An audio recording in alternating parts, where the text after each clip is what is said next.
Well, hi guys.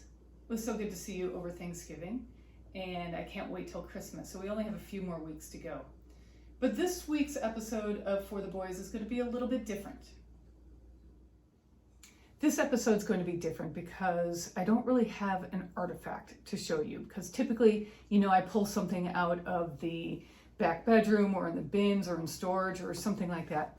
But not so much this time. This time I wanted to kind of bring you into what it's like to do research and what it's like to do research when you don't find the answer right away. It's something called a brick wall.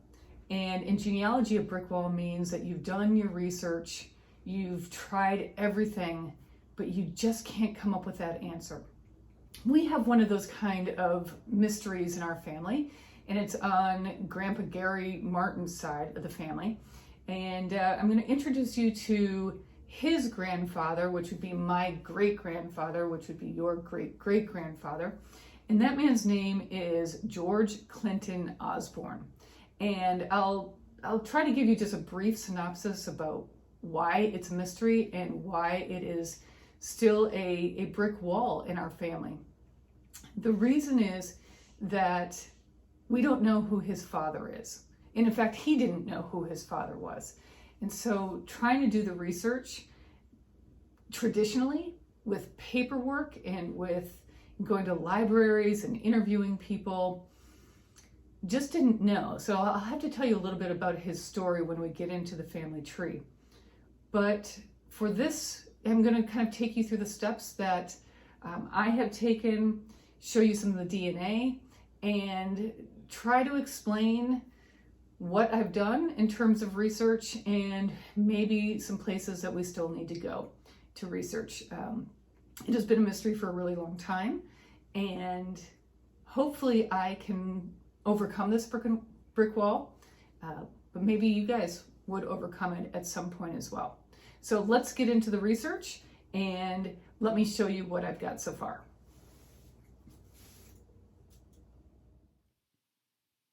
As we look at the family tree, it is pretty clear that we don't have a whole lot of questions about who our ancestry is. We have a lot of documentation, we have a lot of family history in terms of oral tradition, and so just about everybody in the screen that you see right now is verified. Now, I'm the person who is the home person right now because I wanted you to take a look at, again, here's me, parents, grandparents, great-grandparents, and great-great-grandparents. And almost everybody here is verified except you can see there's one gaping hole right here. So that is the brick wall that we're talking about today. We're talking about the paternity of this George Clinton Osborne. So who is his father? Now, Ancestry takes a look at different hints and everything, and it kind of recommends somebody. I'm not even going to press that right now because I know who it says, and I'm just not quite sure that that's the person. But we see here we're taking a look at the paternity of George Clinton Osborne, who is the father of my grandmother, Mary Ruth Osborne. So again, we're going to me, my father, this is Gary Martin, Ruth Osborne, here George Clinton Osborne, and then his parents. We're pretty confident that his mother is this Susan Ardelia Osborne. We can go into that in just a second. But finding out who George Clinton Osborne went by Clint, figuring out who his father is would be kind of the best thing in my research history, because that would just complete these 16, the top 16 who are my great-great-grandparents. So that's what we're going to delve into today.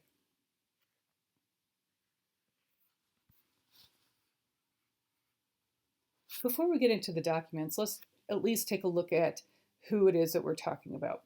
George Clinton Osborne has a number of pictures here, and I've uploaded these to Ancestry, so this is kind of the gallery section for his profile. But we have his wedding day picture to Annabelle Hargraves in October of 1907. So that's a pretty cool picture right there. I really like that. A couple of other ones that I want to show you. Here is a photo. Pretty dapper looking guy. I'm not quite sure the date on this one. He was a coal miner though, but he did certainly dress up well. Here's another picture of Annabelle Hargraves and George Osborne. I believe this was in 1935, so this is only about 4 years before he died. In order to find out more information about the potential fathers for George Clinton Osborne, we need to do a little bit of research on George Clinton Osborne, again, Clint himself. So let's take a look at his profile. There are a number of documents which prove that his birth date is December 1st, 1879 in Smith County, Virginia, which is actually very close to where we are right now, just outside of Winston-Salem, North Carolina. It's probably less than an hour north of here. And that he died on June 3rd, 1939 in Putnam County, West Virginia. So we know those things are pretty clear cut.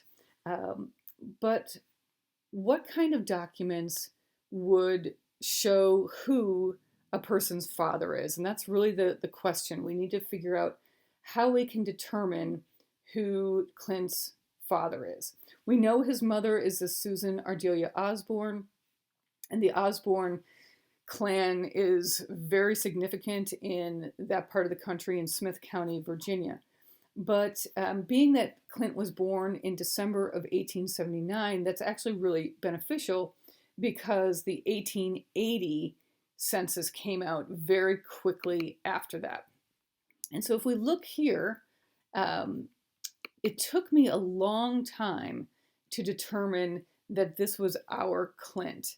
And remember, his first name is George. So I'm looking in this Rich Valley section of Smith County, and my grandmother, Ruth Osborne, made a lot of mention of Rich Valley. So I do think that this is the correct place and the correct time.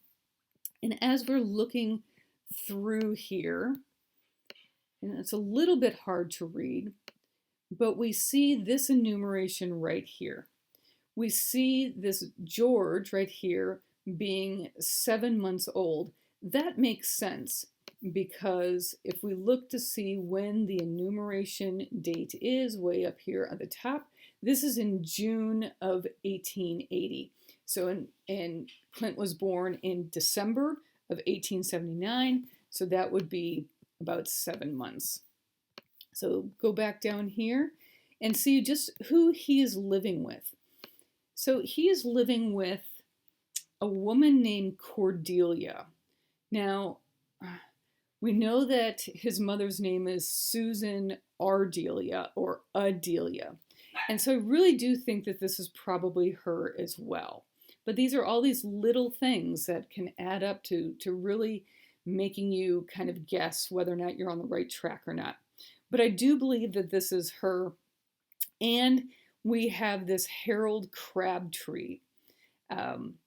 So the question is, number one, is this our George Clinton Osborne?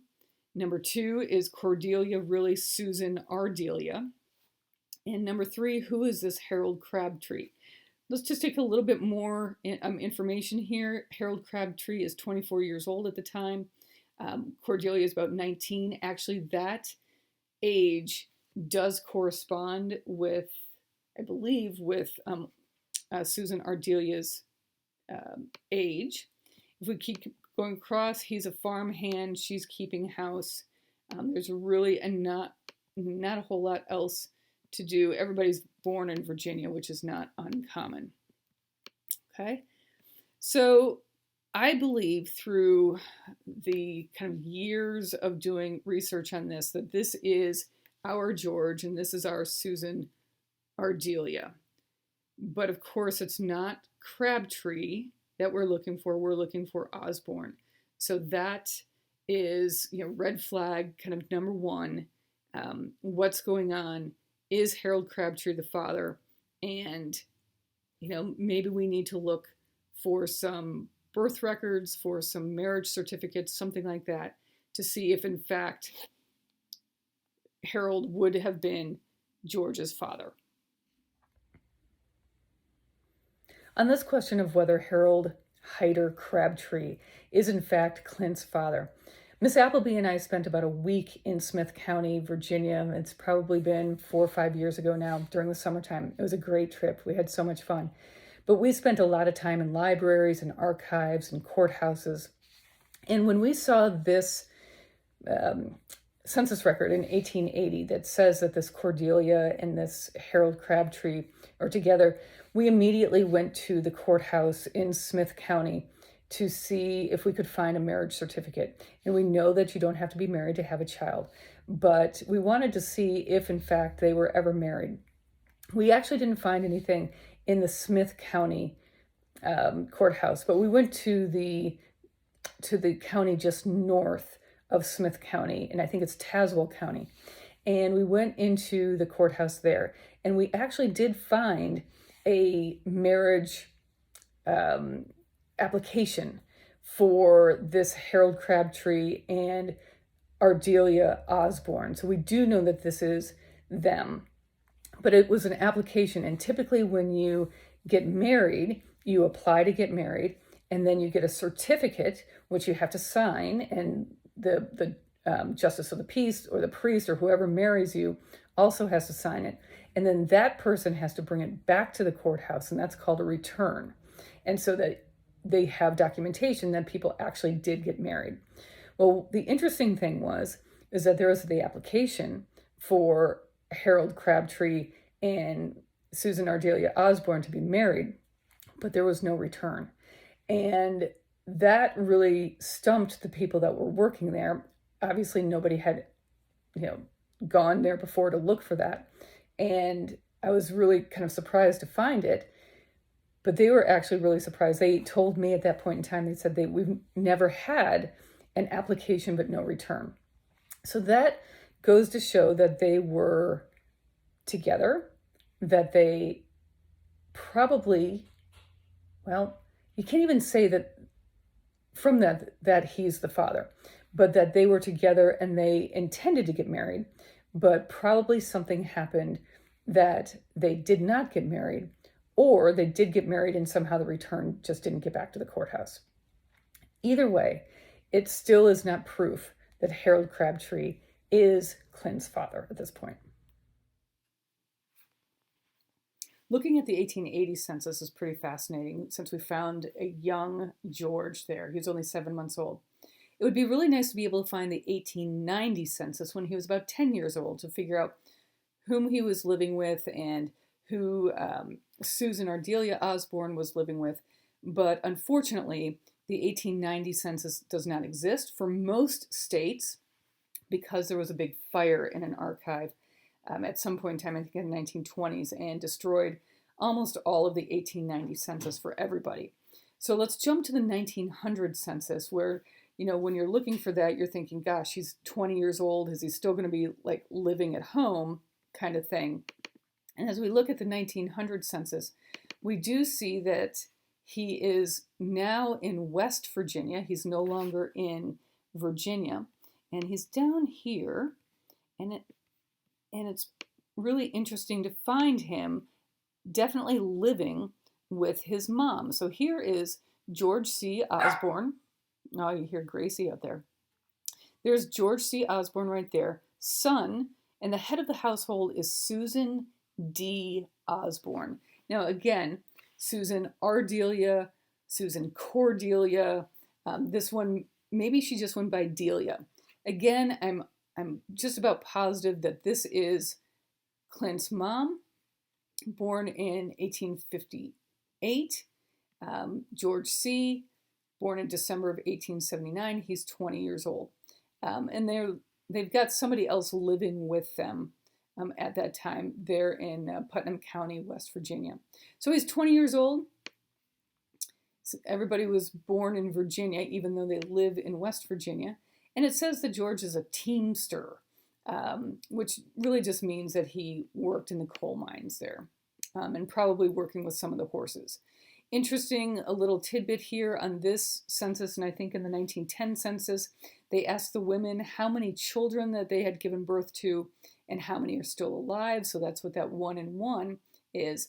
But this is probably the most interesting part about this, is that Susan Delia Osborne here claims that she is widowed.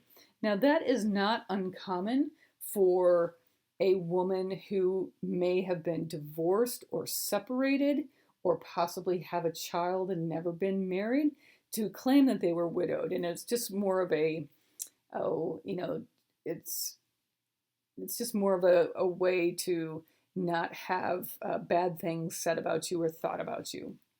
Okay, so Clint is living with his mom here, and but no trace of dad. Hey guys, it's the next morning, and last night when I was doing the other filming, I was debating about whether or not to talk about the reasons why George Clinton Osborne might not know the identity of his father.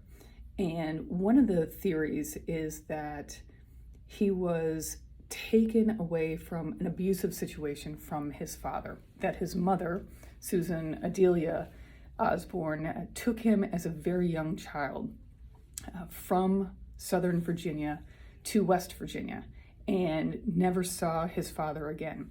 And I don't really know very much more about that or any specifics about whatever kind of abuse that it might have been, but that very well might be the reason why he doesn't know who his father is, that his mother really sheltered him from that information and that he never went back to Virginia. And he lived out the rest of his life in West Virginia with his very small nuclear family, with his wife and children. He didn't seem to have much of a relationship with his mom either as an adult, because my grandmother, Ruth Osborne, didn't know or didn't remember spending much time with Ardelia either. So I just wanted to give that little bit of insight that the reasons why he may not have known about his father is because his mother took him away from a bad situation. And that's about all I know about that. So I just wanted to give you those little bit of insights. When working on a research project like this, it's really helpful to have a research question. So obviously the research question in this project is, who is the father of George Clinton Osborne? The next step really is to try to figure out what kind of documents exist that might be able to tell us what the answer is. Of course, that there's birth certificates, there's death certificates, there are census records sometimes, but we already know that the census records don't tell us and don't help us really in this investigation. And there is no birth certificate. In 1879, in very rural Southern Virginia, there just isn't a birth certificate. He wasn't born in a hospital or anything like that. So that's kind of out of the question. So the next thing that we can look for are other documents, including a death certificate, but also a document that I haven't used a whole lot, but really does come in handy, is the Social Security application form. I did have to send for this, and I did that a number of years ago. And so let's take a look at those documents right now. So let's take a look at a few other documents that typically might include the name of a person's mother and father. I know for sure that George Clinton Osborne's obituary does not name either one of his parents. Doesn't say anything about Susan Ardelia either. His death certificate, I'm going to show you right here. It's just easier to find in the gallery. And we notice something strange about this one, in that here's for George C. Osborne, okay, and he was 58 years old and died in 1939. But if we bring this a little bit bigger, we can see that the name given for his father is G.C. Osborne, and the name given for his mother is Odelia Osborne. Now, interestingly enough, this information is given by his son, Ed Osborne, but GC really, I think, has been debunked as a true name for a father, because my grandmother, Ruth Osborne, always said and had written down that she never knew who her grandfather was, who her father's father was. And in fact, she had talked to her father about his parents, and he did not know who it was. So I truly believe this G.C. Osborne is really just Ed Osborne's way of trying to not hide the fact that they didn't know, but just, not to, not to raise any questions if he left it blank. And again, Odelia Osborne, it's just another reiteration of Susan Ardelia's name. So that, the death certificate here really does not help us, but it just adds to the mystery. It's one more name that was given for his father. This last document is a document that I have not used very often. I should use it more, but it was one of those things that kind of came to me after seeing an index on Ancestry for the U.S. Social Security Act application for account number that you could actually send away for the original record. So that's what I did, because the information given on his parents were not on the index. So I sent away for this and had some really interesting information in the fact that we've got, George Clinton Osborne right here. So he is applying for a Social Security card or Social Security number. And Social Security did not come into effect until the 1930s. And so this was December 1st, which was his birthday in 1936, only 3 years before he died.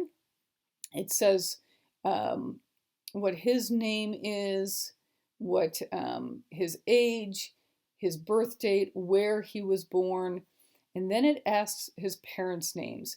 So here we've got Harold Osborne. Now that's a new one. That's kind of a combination of the two names that we had previously heard, Harold Crabtree and G.C. Osborne. And again, he says his mother's name is Susan Delia Osborne. The nice thing about this record is that Clint actually signed this one himself. And really, it's the first one, I believe, that he has signed himself. So this is really a good document. It's one that we can lend a little bit more credence to because he signed it. This is saying that that's what he knew to be true. So this is an interesting document, and this is one that I've taken a look at a lot.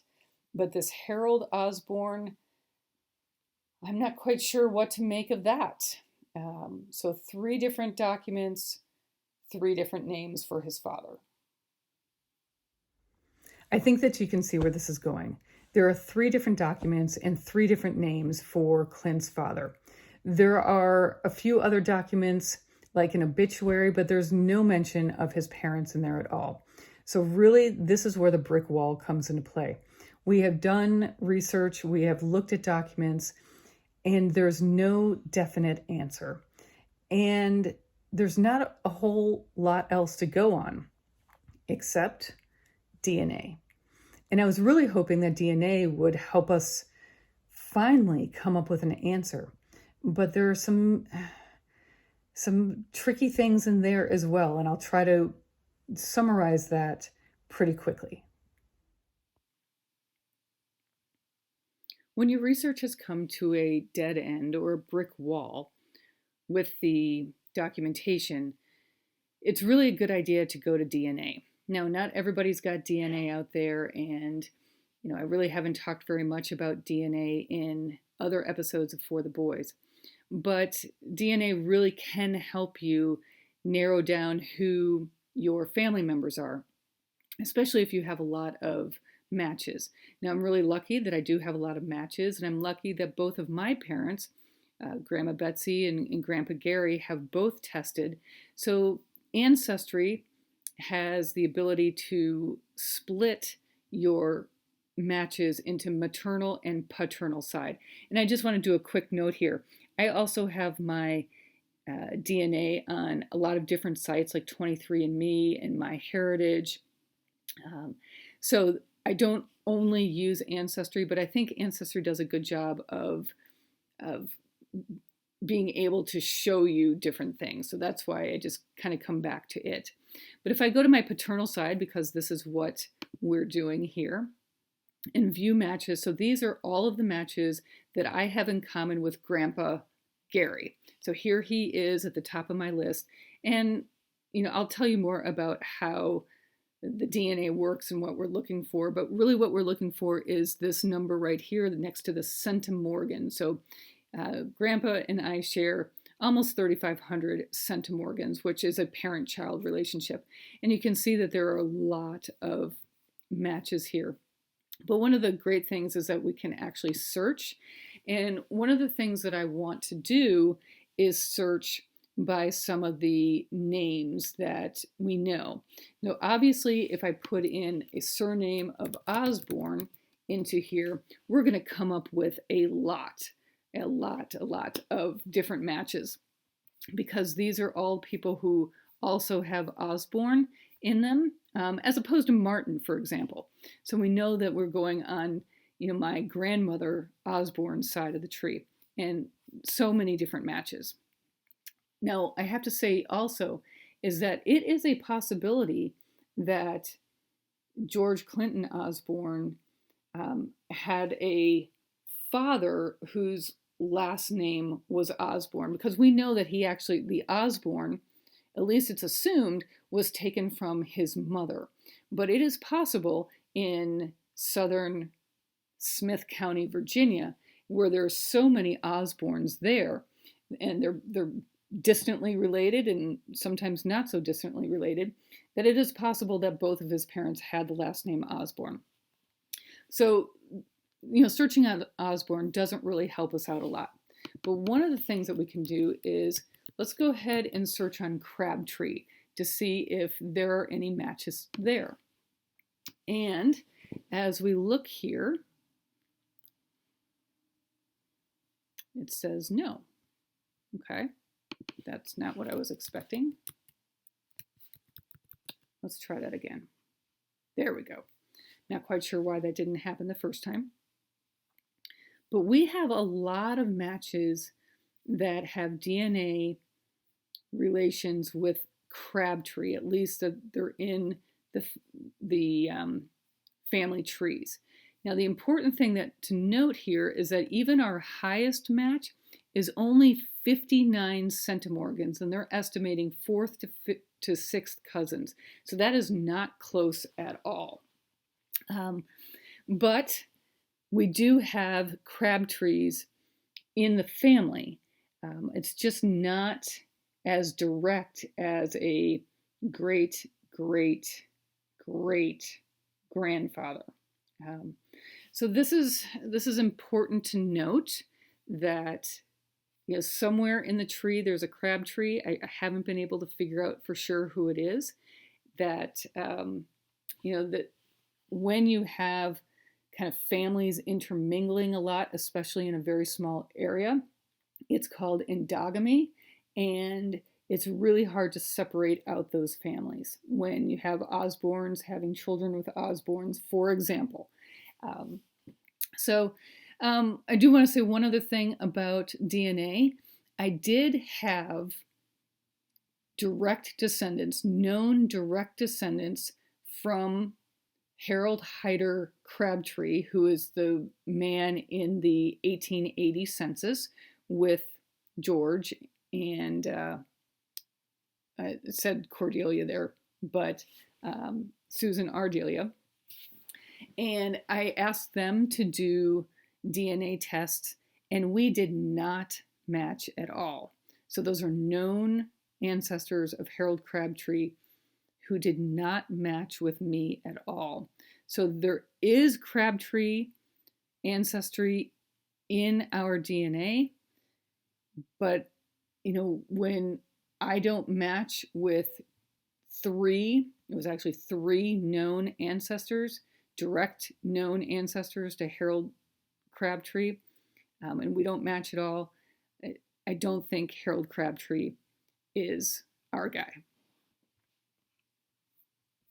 Hi again. There was another piece of information that I completely forgot to tell you last night in the main filming, and I'm so happy that I remembered before we actually posted this video. There is another kind of DNA test that we used in this project, and it's called Y-DNA. It is specifically for men that can trace the ancestry of one male line to the next. So it goes from father to son to son to son. And we were fortunate to have a cousin, Dave Osborne, who is the son of Joe Osborne, who is the youngest child of Clint, to be able to take that test about 3 years ago now. And the results are somewhat different than the results that we took a look at on Ancestry. They do it by generation. There was no clear-cut connection to the Crabtrees or anything like that. He didn't really have many close matches on there. But it is so important that we have that information. And usually it follows the name, right? So if he's an Osborne, Dave Osborne, what we like to see is all sorts of Osbornes that he is related to, and that just did not happen. There were all sorts of different kinds of names there. So again, no conclusive proof that that there was a Crabtree. Everything is just kind of all over the board. I really want to give a huge shout out to Dave Osborne. Unfortunately, he passed away last year, and he was excited about taking part in this. He's really the only male Osborne that was available to do this. And so really a huge shout out to him and to his daughter, Jennifer, who really helped me try to get this together. The fact that he did this test will be helpful for years and years and years to come. So we'll keep a watch on that and see if there are any new results on that. Thanks. So that's what I know about George Clinton Osborne. You can see that there's so much contradictory evidence out there that talks about his father, but doesn't really specifically name somebody that we can research, that we can say definitively is his father.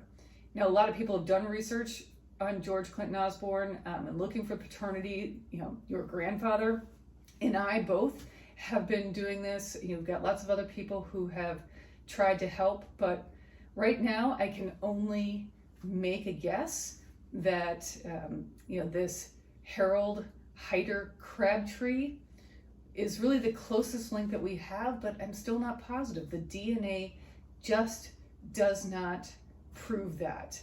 Maybe it will. Maybe it is, maybe that's the answer. But between the DNA and the documentation and all of the different things that kind of go into this search, I don't think that we can say that we're near 100%. I don't even need 100%. I'd like a good solid 90%, but I don't think we're there yet. So I'm going to continue this search, and I just wanted to show you kind of behind the scenes what I do, what I love to do doing this research. Sometimes it takes years. It has absolutely taken years. But the search will continue. And I hope that by making this episode of For the Boys, where you can see the research that I've done and kind of the evidence that's out there, that maybe you have an opinion about who George Clinton Osborne's father is. I would love to talk with you about that. I'd love to take you on a trip, on an ancestry trip, so that we can go to West Virginia and go to Virginia. Actually, it is just right over the border from where we are right now. That would be a lot of fun, and hopefully someday we'll do that. But that's going to be it for this week of For the Boys. I hope you enjoyed this little bit different episode, because again, we don't have an artifact to hold and to describe, but the documents and the DNA are really key to this investigation. And I'll definitely give you an update when I have one. All right, guys, I love you so much, and I'll talk to you later.